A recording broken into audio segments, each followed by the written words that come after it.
ಪಾರ್ ಎಂದ ಬಿಜೆಪಿಗೆ ಮಹಾ ಹೊಡೆತ. ಮೂರನೇ ಸಲ ಬಹುಮತ ಪಡೆಯಲು ಮೋದಿ ವಿಫಲ. ಎಲ್ಲರ ಚಿತ್ತ ನಾಯ್ಡು ನಿತೀಶ್ ರತ್ತ. ಮುಂದೇನು? ಕೈ ಹಿಡಿಯಲಿಲ್ಲ ರಾಮ. ಈ ಸ್ಥಿತಿಗೆ ಕಾರಣವೇನು? ಇದೇ ಈ ಹೊತ್ತಿನ ಬರ್ನಿಂಗ್ ಸ್ಟೋರಿ. ಎಡವಿ ಡೆಲ್ಲಿ. ನಾನು ಶ್ರುತಿ. 400 ಸೀಟ್ ಗೆದ್ದೇ ಗೆಲ್ಲುತ್ತೇವೆ ಅನ್ನೋ ಅತಿಯಾದ ಆತ್ಮವಿಶ್ವಾಸದಲ್ಲಿದ್ದ ಎನ್ಡಿಎ ಕೂಟದ ಗರ್ವಭಂಗವಾಗಿದೆ. ಖುದ್ದು ಬಿಜೆಪಿ ಕಳೆದ ಬಾರಿ ಗೆದ್ದಿದ್ದ ಸ್ಥಾನಗಳನ್ನು ಉಳಿಸಿಕೊಳ್ಳೋದ್ರಲ್ಲೂ ಎಡವಿ ಬಿದ್ದಿದೆ. ದೇಶದಾದ್ಯಂತ ಬಿಜೆಪಿ ಬರೋಬ್ಬರಿ 50ಕ್ಕೂ ಹೆಚ್ಚು ಸ್ಥಾನದಲ್ಲಿ ಸೋತು ಬಿಟ್ಟಿದೆ. ಕಳೆದ ಬಾರಿ ಏಕಾಂಗಿಯಾಗಿ ನಿಚ್ಚಳ ಬಹುಮತ ಪಡೆದಿದ್ದ ಬಿಜೆಪಿ ಈ ಬಾರಿ ಬಹುಮತದ ಹೊಸ್ತಿಲಿಗೂ ಬಂದು ನಿಂತಿಲ್ಲ. ಎನ್ಡಿಎ ಮೈತ್ರಿಕೂಟಕ್ಕೆ ಬಹುಮತ ಸಿಕ್ಕಿದೆ. ಆದ್ರೆ ಇದೊಂಥರ ಕತ್ತಿಯ ಮೇಲೆ ನಡಿಗೆ ಇದ್ದಂತೆ. ಅತ್ತ ನಿತೀಶ್ ಕುಮಾರ್ ಮತ್ತು ಚಂದ್ರಬಾಬು ನಾಯ್ಡು ಕಿಂಗ್ ಮೇಕರ್ ಆಗಿದ್ದಾರೆ. ಹಾಗಾದ್ರೆ ಮುಂದೇನು? ರಾಷ್ಟ್ರ ರಾಜಕಾರಣದಲ್ಲಿ ಮುಂದೆಲ್ಲ ಏನೆಲ್ಲ ಆಗತ್ತೆ ಅನ್ನೋದನ್ನ ತೋರಿಸ್ತೀವಿ ನೋಡಿ.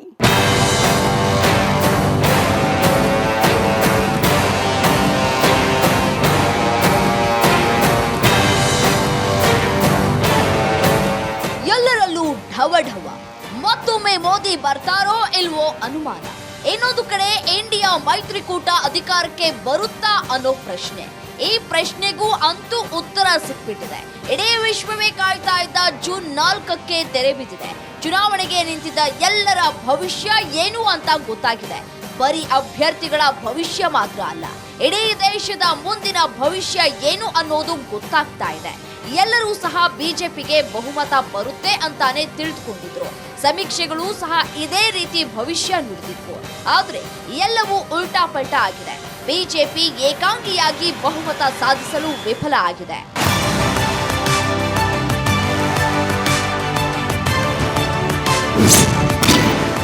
ನಾನೂರು ಪಾರ್ ಎಂದ ಬಿಜೆಪಿಗೆ ಮಹಾ ಹೊಡೆತ. ಮೂರನೇ ಸಲ ಬಹುಮತ ಪಡೆಯಲು ಮೋದಿ ವಿಫಲ. ವೀಕ್ಷಕರೇ, ಹೆಚ್ಚು ಕಡಿಮೆ ಕಳೆದ 3 ತಿಂಗಳಿನಿಂದ ರಾಷ್ಟ್ರದಲ್ಲಿ ಎಲೆಕ್ಷನ್ ಫೀವರ್ ಉತ್ತುಂಗ ಸ್ಥಿತಿಯಲ್ಲಿತ್ತು.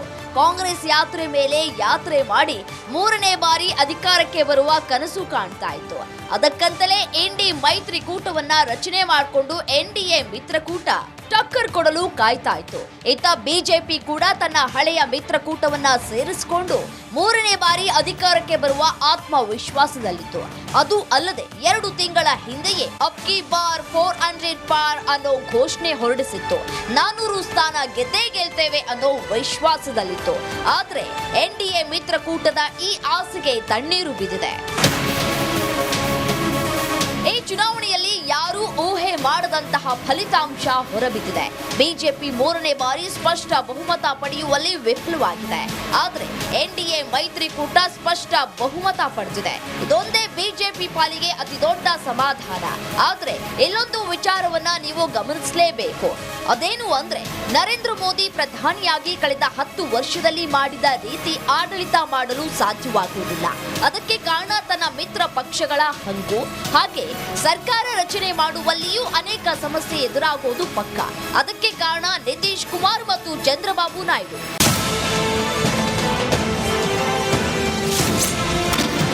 ಮೋದಿ 3ನೇ ಅವಧಿಗೆ ನಿತೀಶ್ ನಾಯ್ಡು ಕಿಂಗ್ ಮೇಕರ್. ಈ ಇಬ್ಬರು ನಾಯಕರ ಬಳಿ ಇದೆ ಎನ್ಡಿಎ ಜುಟ್ಟು. ಈ ಬಾರಿ ಬಿಜೆಪಿ ಕಳೆದ ಬಾರಿ ಗೆದ್ದಿದ್ದ 50ಕ್ಕೂ ಹೆಚ್ಚು ಸ್ಥಾನಗಳಲ್ಲಿ ಸೋತಿದೆ. ಅದರಲ್ಲೂ ರಾಜಕೀಯವಾಗಿ ಅತಿ ದೊಡ್ಡ ರಾಜ್ಯವಾದ ಉತ್ತರ ಪ್ರದೇಶದಲ್ಲಿ ಬಿಜೆಪಿ ಅರ್ಧಕ್ಕರ್ಧ ಸ್ಥಾನಗಳನ್ನ ಕಳೆದುಕೊಂಡಿದೆ. ಹಾಗೆ ಕರ್ನಾಟಕದಲ್ಲಿ 10 ಸ್ಥಾನಗಳನ್ನ ಲಾಸ್ ಮಾಡಿಕೊಂಡಿದೆ. ಈ ಎಲ್ಲವೂ ಬಿಜೆಪಿಗೆ ಮುಂದೆ ಇಕ್ಕಟ್ಟಿಗೆ ಸಿಲುಕಿಸೋದು ಸುಳ್ಳಲ್ಲ. ಅಂದ ಹಾಗೆ ಈ ಬಾರಿ ಬಿಜೆಪಿ ಅಧಿಕಾರ ರಚಿಸಿದಾಗ ಅಸಲಿ ಸಮಸ್ಯೆ ಶುರುವಾಗೋದು ಇಬ್ಬರಿಂದ. ಆ ಇಬ್ಬರು ಬೇರೆ ಯಾರು? ಜಂಪಿಂಗ್ ಸ್ಟಾರ್ ಅಂತಾನೆ ಕರೆಸಿಕೊಳ್ಳುವ ಚಂದ್ರಬಾಬು ನಾಯ್ಡು ಮತ್ತು ನಿತೀಶ್ ಕುಮಾರ್.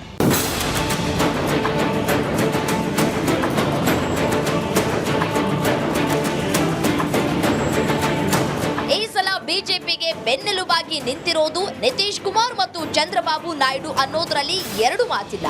ಆದ್ರೆ ಈ ಇಬ್ಬರು ನಾಯಕರು ಮನಸ್ಸು ಬದಲಿಸಿದ್ರೆ ಮುಗೀತು, ಬಿಜೆಪಿಯ ಬೆನ್ನೆ ಪುಡಿ ಪುಡಿಯಾಗುತ್ತೆ. ಸದ್ಯದ ಮಟ್ಟಿಗೆ ನಾಯ್ಡು ಮತ್ತು ನಿತೀಶ್ ಬಿಜೆಪಿಯ ಪರ ನಿಂತಿದ್ದಾರೆ. ಆದ್ರೆ ಯಾವಾಗ ಕೈ ಕೊಡ್ತಾರೆ ಅನ್ನೋದು ಮಾತ್ರ ಗೊತ್ತಿಲ್ಲ. ಈ ಪ್ರಶ್ನೆಗೆ ಕಾರಣ ಇಬ್ಬರು ನಾಯಕರು ಈ ಹಿಂದೆ ನಡೆದುಕೊಂಡಿರೋ ಪರಿ. ಇಬ್ಬರನ್ನೂ ನಂಬಿಕೊಂಡು ಸರ್ಕಾರ ಮಾಡ್ತೇವೆ ಅನ್ನೋದು ನಿಜಕ್ಕೂ ಕಷ್ಟದ ಕೆಲಸ. ಹಾಗಿದ ಮೇಲೆ ಮುಂದೇನು ಅನ್ನೋ ಪ್ರಶ್ನೆ ಇಲ್ಲಿ ಕಾಡುತ್ತೆ. ಕಳೆದ ಬಾರಿ ಎನ್ಡಿಎ ಮಿತ್ರಕೂಟ ಬರೋಬ್ಬರಿ 353 ಸ್ಥಾನಗಳಲ್ಲಿ ಗೆಲುವು ಸಾಧಿಸಿತ್ತು. ಈ ಪೈಕಿ ಬಿಜೆಪಿ ಏಕಾಂಗಿಯಾಗಿ 303 ಸ್ಥಾನಗಳನ್ನ ಗಳಿಸಿತ್ತು. ಹೀಗಾಗಿಯೇ ಬಿಜೆಪಿ ಎನ್ಡಿಎ ಕೂಟದಲ್ಲಿ ಪ್ರಮುಖ ಸ್ಥಾನದಲ್ಲಿ ಕುಳಿತಿತ್ತು. ಉಳಿದ ಮಿತ್ರ ಪಕ್ಷಗಳು ಸಹ ಕಲಾವಿದರಾಗಿ ಪಾತ್ರ ನಿರ್ವಹಿಸಿದ್ರು. ಆದರೆ ಈಗಿನ ಪರಿಸ್ಥಿತಿ ಹಿಂದಿನಂತಿಲ್ಲ. ನಾಯ್ಡು, ಟಿಡಿಪಿ ಮತ್ತು ನಿತೀಶ್ ಕುಮಾರ್ ಜೆಡಿಯು ಪ್ರಮುಖ ಪಾತ್ರವನ್ನ ವಹಿಸಲಿವೆ. ಅಸಲಿಗೆ ಸಮಸ್ಯೆ ಇರೋದು ಇಬ್ಬರ ಮುಂದೆ. ಯಾಕಂದ್ರೆ ಇಬ್ಬರಲ್ಲಿ ಯಾರು ಯಾವಾಗ ಕೈ ಕೊಡ್ತಾರೆ ಅನ್ನೋದೇ ಇಲ್ಲಿರೋ $1 ಮಿಲಿಯನ್ ಪ್ರಶ್ನೆ.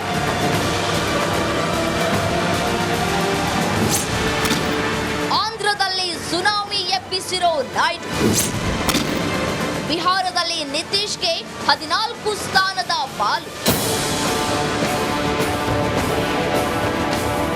ಆಂಧ್ರ ಪ್ರದೇಶದಲ್ಲಿ ಈ ಬಾರಿ ಜಿದ್ದಾಜಿದ್ದಿನ ಹೋರಾಟ ನಡೀತಾ ಇತ್ತು.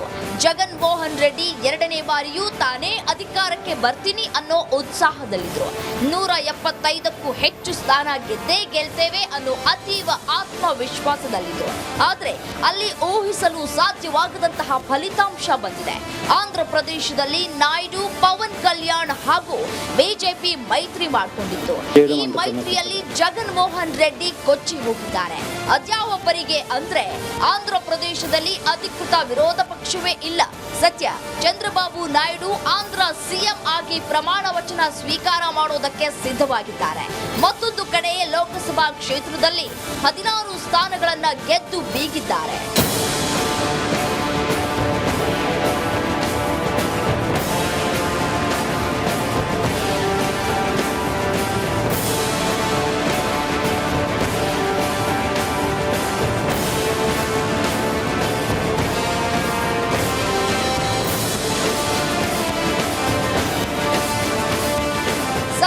ಚಂದ್ರಬಾಬು ನಾಯ್ಡು ಎನ್ಡಿಎ ಮೈತ್ರಿಕೂಟದಲ್ಲಿ ಇದ್ದಾರೆ. ಆದ್ರೆ ನಾಯ್ಡುವನ್ನ ಬಿಜೆಪಿ ಅತಿಯಾಗಿ ನಂಬಲು ಸಾಧ್ಯವಿಲ್ಲ. ಯಾಕೆ ಗೊತ್ತಾ? ಈ ಹಿಂದೆ ಚಂದ್ರಬಾಬು ನಾಯ್ಡು ಇದೇ ಎನ್ಡಿಎ ಮೈತ್ರಿಕೂಟದಲ್ಲಿ ಇದ್ರು. ಆದ್ರೆ ಕೆಲವು ವರ್ಷಗಳ ಕಾಲ ಎನ್ಡಿಎ ಮೈತ್ರಿಕೂಟದಿಂದ ನಿತೀಶ್ ಹೊರ ಹೋಗಿದ್ರು. 2024ರ ಲೋಕಸಭಾ ಚುನಾವಣೆ ಹೊಸ್ತಿಲಲ್ಲಿ ಎನ್ಡಿಎ ಮೈತ್ರಿಕೂಟಕ್ಕೆ ವಾಪಸ್ ಆಗಿದ್ರು. ಈಗ ಮತ್ತೊಂದು ಬಾರಿ ನಾಯ್ಡು ಕೈ ಕೊಡೋದಿಲ್ಲ ಅನ್ನೋದಕ್ಕೆ ಯಾವುದೇ ಗ್ಯಾರಂಟಿ ಇಲ್ಲ. ಹೀಗಾಗಿ ಪ್ರಧಾನಿ ನರೇಂದ್ರ ಮೋದಿಗೆ ಮುಂದಿನ 5 ವರ್ಷ ಹಗ್ಗದ ನಡಿಗೆ ಅಂದ್ರೆ ತಪ್ಪಾಗೋದಿಲ್ಲ.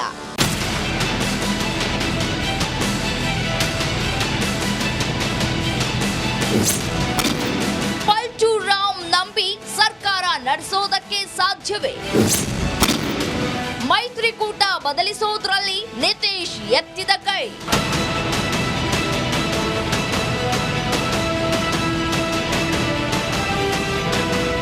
ರಾಷ್ಟ್ರ ರಾಜಕಾರಣದಲ್ಲಿ ನಿತೀಶ್ ಕುಮಾರ್ಗೆ ಒಂದು ಅಡ್ಡ ಹೆಸರು ಇದೆ.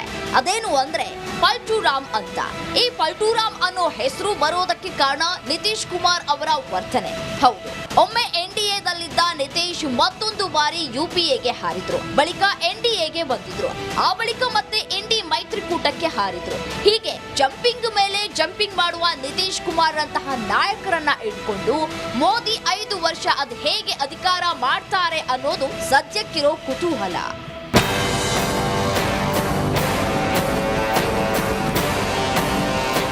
ನೋಡಿದ್ರೆ ಎನ್ಡಿ ಮೈತ್ರಿಕೂಟ ರಚನೆ ಆಗೋದ್ರಲ್ಲಿ ನಿತೀಶ್ ಕುಮಾರ್ ಪಾತ್ರ ಕೂಡ ಇತ್ತು. ಮೋದಿ ವಿರುದ್ಧ, ಬಿಜೆಪಿ ವಿರುದ್ಧ ಎನ್ಡಿ ಮೈತ್ರಿಕೂಟ ರಚಿಸೋದ್ರಲ್ಲಿ ನಿತೀಶ್ ಪ್ರಧಾನ ಪಾತ್ರ ವಹಿಸಿದ್ರು. ಅದು ಅಲ್ಲದೆ ಎನ್ಡಿ ಮೈತ್ರಿಕೂಟದ ಮೊಟ್ಟ ಮೊದಲ ಸಭೆ ನಡೆದಿದ್ದೇ ಬಿಹಾರದ ಪಾಟ್ನಾದಲ್ಲಿ. ಅದಾದ ಬಳಿಕ ಬೆಂಗಳೂರಿನಲ್ಲಿ 2ನೇ ಸಭೆ ನಡೆದಿತ್ತು. ಆಗ ನಿತೀಶ್ ಕುಮಾರನ್ನ ಎನ್ಡಿ ಮೈತ್ರಿಕೂಟದ ಸಂಚಾಲಕರನ್ನಾಗಿ ಮಾಡಲಾಗಿತ್ತು. ಮುಂದೆ ಎನ್ಡಿ ಮೈತ್ರಿಕೂಟ ಛಿದ್ರವಾಗಿತ್ತು. ನಿತೀಶ್ ಕುಮಾರ್ ಮೈತ್ರಿಕೂಟ ಬಿಟ್ಟು ಹೊರ ಬಂದಿದ್ರು. ಅದು ಅಲ್ಲದೆ ಎನ್ಡಿಎ ಮೈತ್ರಿಕೂಟ ಸೇರ್ಬಿಟ್ರು. ಇದು ಒಂದರ್ಥದಲ್ಲಿ ಗೇಮ್ ಚೇಂಜರ್ ಆಗಿತ್ತು ಅಂದ್ರೆ ತಪ್ಪಾಗೋದಿಲ್ಲ.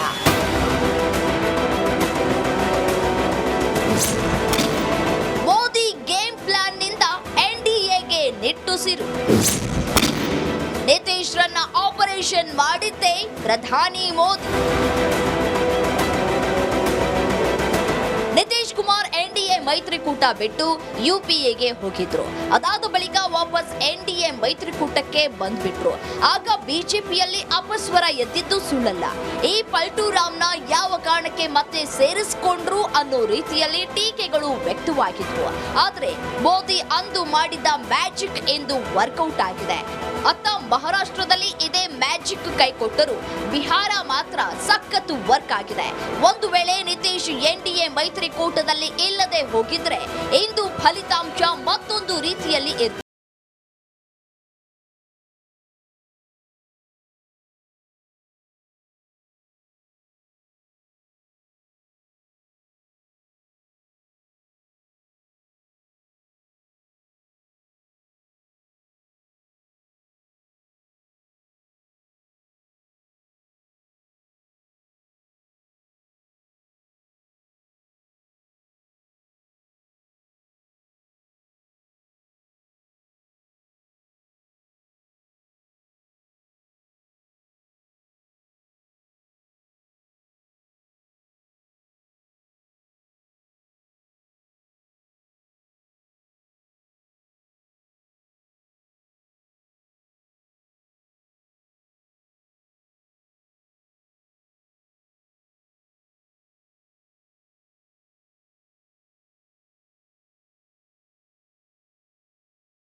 ಒಂದರ್ಥದಲ್ಲಿ ಎಡವಿದೆ ಅಂತ ಹೇಳಬಹುದು. ಅಂದ್ಹಾಗೆ ಬಿಜೆಪಿಯ ಈ ಸ್ಥಿತಿಗೆ ಕಾರಣವೇನು? ಬಿಜೆಪಿ ಎಡವಿದ್ದು ಎಲ್ಲಿ? ಅಬ್ ಕಿ ಬಾರ್ 400 ಪಾರ್ ಹೀಗಂದುಕೊಂಡೇ ಲೋಕ ಅಖಾಡದಲ್ಲಿ ರಣಕಹಳೆ ಮೊಳಗಿಸಿದ್ದ ಬಿಜೆಪಿ ಅಕ್ಷರಶಃ ಬ್ರಹ್ಮ ನಿರಸನಗೊಂಡಿದೆ. ಈ ಬಾರಿ ಮೋದಿ ಮಾರುತ ಇಂಡಿ ಕೂಟವನ್ನೇ ಧೂಳೀಪಟ ಮಾಡುತ್ತೆ ಎಂದುಕೊಂಡಿದ್ದ ಕೇಸರಿ ಪಡೆಗೆ ಆಘಾತ ಎದುರಾಗಿದೆ. ಅಸಲಿಗೆ ಬಿಜೆಪಿ ತಾನಂದುಕೊಂಡ ಗುರಿ ತಲುಪೋಕೆ ಸಾಧ್ಯವಾಗದೆ ಹಿನ್ನಡೆ ಅನುಭವಿಸಿದ್ದು ಏಕೆ? 2024ರ ಲೋಕ ಮಹಾಸಮರದಲ್ಲಿ ಕಮಲ ಪಾಳೆಯಕ್ಕೆ ಆಗಿದ್ದೇನು ಎಂಬುದನ್ನ ತೋರಿಸ್ತೀವಿ ನೋಡಿ. ಅಬ್ ಕಿ ಬಾರ್ 400 ಪಾರ್. ಬಿಜೆಪಿ ಮಹದಾಸೆ ಒಮ್ಮೆಲೆ ಢಮಾರ್. ಈ ಬಾರಿ ಹಿಂದಿನ ಎಲ್ಲ ದಾಖಲೆಗಳನ್ನ ಧ್ವಂಸಗೊಳಿಸಿ ಲೋಕಸಭಾ ಚುನಾವಣೆಯಲ್ಲಿ ಇತಿಹಾಸ ನಿರ್ಮಿಸಬೇಕು. ಎದುರಾಳಿಗಳು ತಮ್ಮೆದುರು ತೊಡೆ ತಟ್ಟೋದಿರ್ಲಿ, ಆ ಬಗ್ಗೆ ಯೋಚಿಸೋಕು ಒಂದಲ್ಲ 10 ಬಾರಿ ಯೋಚಿಸಬೇಕು. ಹೀಗೆ ಅಂದ್ಕೊಂಡು 2024ರ ಲೋಕ ಮಹಾಸಮರಕ್ಕೆ ಕೇಸರಿ ಪಡೆ ರಣಕಹಳೆ ಮೊಳಗಿಸಿತ್ತು.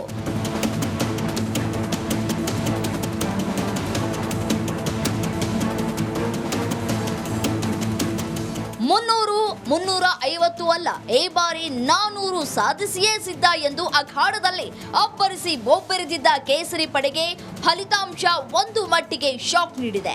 ಅದರಲ್ಲೂ ಬಿಜೆಪಿ ಈ ಬಾರಿ ಎಕ್ಸಿಟ್ ಪೋಲ್ ಕ್ಯಾಲ್ಕುಲೇಷನ್ ನೋಡಿಕೊಂಡೇ ಸರ್ಕಾರ ರಚನೆಯಾದ ನಂತರದ ಮುಂದಿನ 100 ದಿನಗಳಿಗೆ ರೂಟ್ ಮ್ಯಾಪ್ ರೆಡಿ ಮಾಡಿಕೊಂಡಿತ್ತು. ಆದರೆ ಅದೆಲ್ಲವೂ ಈಗ ಒಂದು ಕ್ಷಣ ತಟಸ್ಥ ಮೋಡ್ಗೆ ಜಾರಿದೆ. ಬಿಜೆಪಿಗೆ ಮುಳುವಾಯ್ತಾ ಓವರ್ ಕಾನ್ಫಿಡೆನ್ಸ್? ಮೋದಿ ಮೇಲೆ ಡಿಪೆಂಡ್ ಆಗಿದ್ದೇ ತಪ್ಪಾಯ್ತಾ? ಅಂದ ಹಾಗೆ ಎಕ್ಸಿಟ್ ಪೋಲ್ಗಳು ಬಹುತೇಕ ಮೋದಿ ಪಡೆಯೇ ಈ ಬಾರಿ ಕೇಂದ್ರದಲ್ಲಿ ಅಧಿಕಾರಕ್ಕೆ ಮತ್ತೆ ಬರುವುದು. ಅದರಲ್ಲೂ ಖುದ್ದು ಬಿಜೆಪಿಯೇ ಒಳ್ಳೆ ಸ್ಕೋರ್ ಮಾಡಲಿದೆ. ಹಾಗಾಗಿ ಎನ್ಡಿಎ ಕೊನೆ ಪಕ್ಷ 350+ ಗಳಿಸೋದು ಪಕ್ಕಾ ಎಂದಿದ್ವು. ಅಲ್ಲದೆ ಇದೇ ವಿಶ್ವಾಸದಲ್ಲಿ ಖುದ್ದು ಬಿಜೆಪಿ ಕೂಡ ಇತ್ತು. ಆದರೆ ಅಂದುಕೊಂಡಿದ್ದೇ ಒಂದು, ಆಗಿದ್ದೇ ಮತ್ತೊಂದು.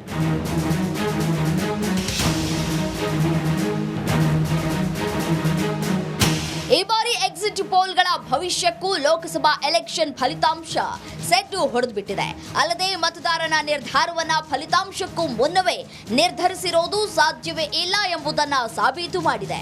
ಅಲ್ಲದೆ ಇಲ್ಲಿ ಬಿಜೆಪಿ ಅಂದುಕೊಂಡಿದ್ದ ಟಾರ್ಗೆಟ್ ಮಿಸ್ ಆಗಿದ್ದೆಲ್ಲಿ, ಅಸಲಿಗೆ ಆಗಿರೋದೇನು ಅಂತ ಮತ್ತೆ ಮತ್ತೆ ಆತ್ಮಾವಲೋಕನ ಮಾಡಿಕೊಳ್ಳುವಂತೆ ಮಾಡಿದೆ.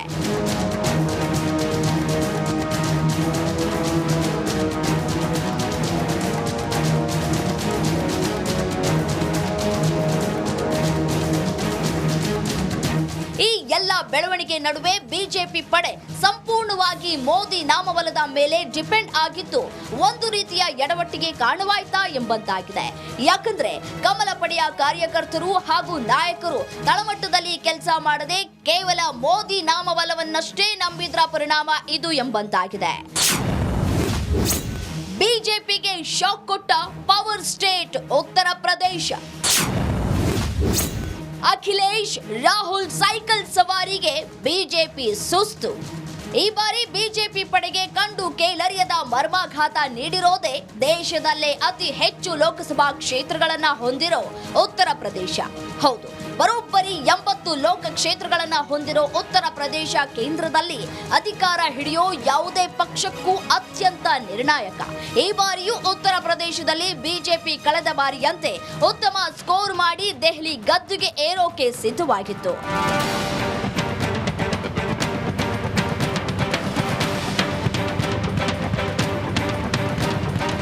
2014 ಮತ್ತು 2019 ಉತ್ತರ ಪ್ರದೇಶದ ಫಲಿತಾಂಶಗಳು ನರೇಂದ್ರ ಮೋದಿಯನ್ನ ಕೇಂದ್ರಕ್ಕೆ ತರುವಲ್ಲಿ ಅತ್ಯಂತ ನಿರ್ಣಾಯಕ ಪಾತ್ರವನ್ನ ವಹಿಸಿದ್ವು.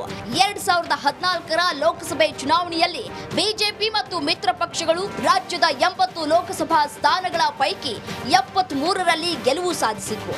2019 ಲೋಕಸಭೆ ಚುನಾವಣೆಯಲ್ಲಿ ರಾಜ್ಯದ 80 ಸ್ಥಾನಗಳಲ್ಲಿ ಬಿಜೆಪಿ 62 ಸ್ಥಾನಗಳನ್ನ ಗೆದ್ದಿದ್ರೆ ಬಿಎಸ್ಪಿ 10 ಸ್ಥಾನಗಳಲ್ಲಿ 2ನೇ ಸ್ಥಾನದಲ್ಲಿತ್ತು. ಅಲ್ಲದೆ ಸಮಾಜವಾದಿ ಪಕ್ಷವು 5 ಸ್ಥಾನಗಳನ್ನ ಪಡೆದಿತ್ತು. ಕಾಂಗ್ರೆಸ್ 1 ಸ್ಥಾನ ಗೆಲ್ಲುವ ಮೂಲಕ ನೀರಸ ಪ್ರದರ್ಶನ ತೋರಿತ್ತು.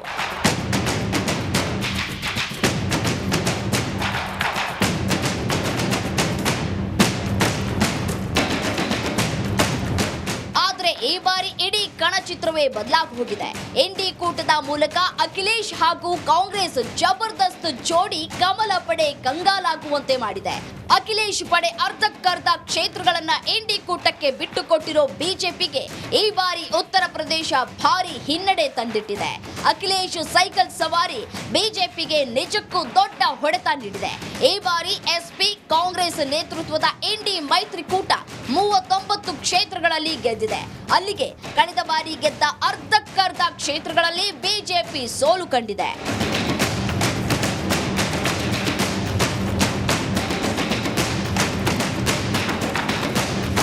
ಉತ್ತರ ಪ್ರದೇಶದ ಪ್ರಮುಖ ಕ್ಷೇತ್ರಗಳಾದ ರಾಯ್ಬರೇಲಿ ಹಾಗೂ ಅಮೇಠಿ ಮರಳಿ ಕೈ ವಶವಾಗಿವೆ. 2019ರಲ್ಲಿ ಗಾಂಧಿ ಭದ್ರಕೋಟೆ ಎನಿಸಿಕೊಂಡಿದ್ದ ಅಮೇಠಿಯಲ್ಲಿ ಬಿಜೆಪಿ ನಾಯಕಿ ಸ್ಮೃತಿ ಇರಾನಿ ಗೆದ್ದು ಬೀಗಿದ್ರು. ಅದು ಕೂಡ ಕಾಂಗ್ರೆಸ್ ನಾಯಕ ರಾಹುಲ್ ಗಾಂಧಿಯನ್ನೇ ಮಣಿಸಿದ್ರು. ಆದರೆ ಈ ಬಾರಿ ಗಾಂಧಿ ಕುಟುಂಬದ ನಿಷ್ಠ ಕಿಶೋರಿ ಲಾಲ್ ವಿರುದ್ಧ ಕೇಂದ್ರ ಸಚಿವೆ ಸೋತು ಕಂಗಾಲಾಗಿದ್ದಾರೆ.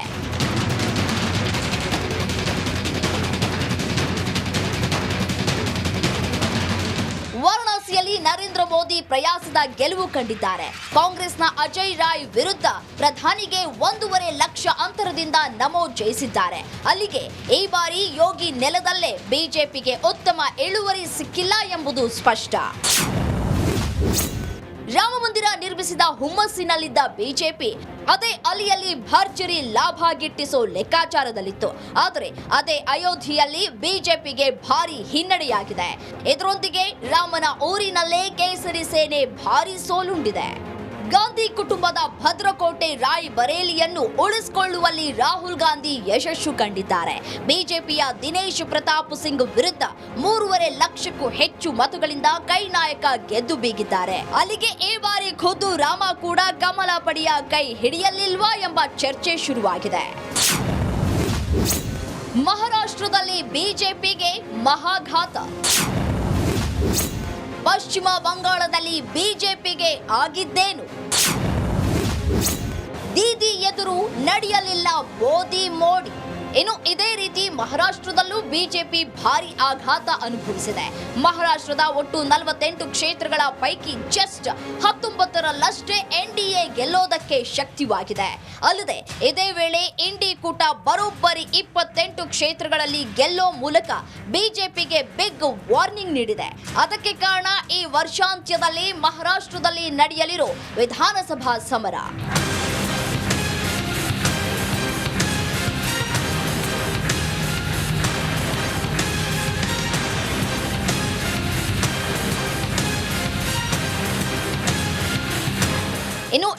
ಟಿಎಂಸಿ ಅತ್ತ ಪಶ್ಚಿಮ ಬಂಗಾಳವಂತೂ ಈ ಬಾರಿ ಬಿಜೆಪಿ ಸಾಮ್ರಾಜ್ಯವಾಗಲಿದೆ ಎಂದೇ ಎಕ್ಸಿಟ್ ಪೋಲ್ಗಳು ಭಾರಿ ಭವಿಷ್ಯ ನುಡಿದಿದ್ವು. ಆದರೆ ಆದದ್ದೇ ಬೇರೆ.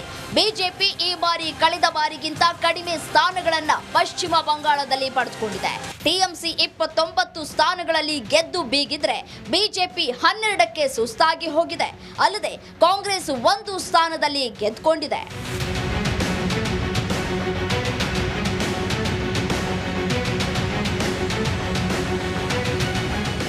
ಇನ್ನು ಇದೇ 2019ರ ಲೋಕಸಭೆ ಚುನಾವಣೆಯಲ್ಲಿ ಬಿಜೆಪಿ 18 ಸ್ಥಾನಗಳನ್ನ ಗೆದ್ದರೆ ಕಾಂಗ್ರೆಸ್ 2 ಸ್ಥಾನಗಳನ್ನ ಮಾತ್ರ ಗೆದ್ದಿತ್ತು.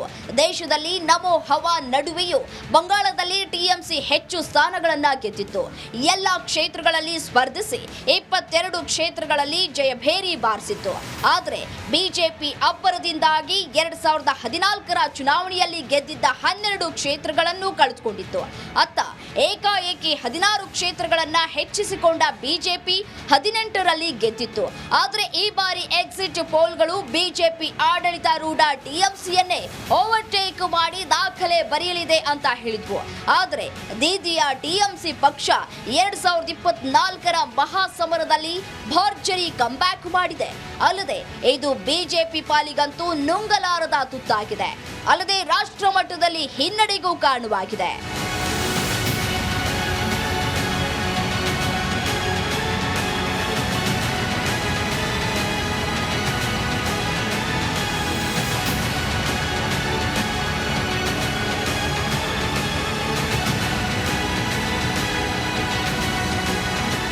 ಒಟ್ಟಾರೆ ಈ ಬಾರಿ 2024ರ ಮಹಾಸಮರದಲ್ಲಿ 400 ಗುರಿ ಹೊಂದಿದ್ದ ಬಿಜೆಪಿ ನಾಯಕತ್ವದ ಎನ್ಡಿಎ ಶಾಕ್ಗೆ ಒಳಗಾಗಿದೆ.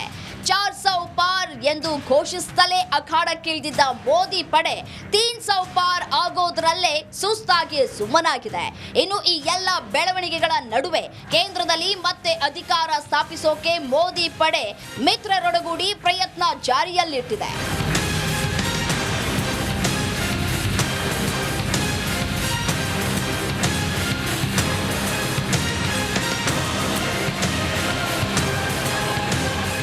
ಮೋದಿ ಪಡೆ ಸಾಕಷ್ಟು ಆತ್ಮವಿಶ್ವಾಸದೊಂದಿಗೆ ಈ ಬಾರಿಯ ಲೋಕ ಮಹಾಸಮರ ಎದುರಿಸಿತ್ತು.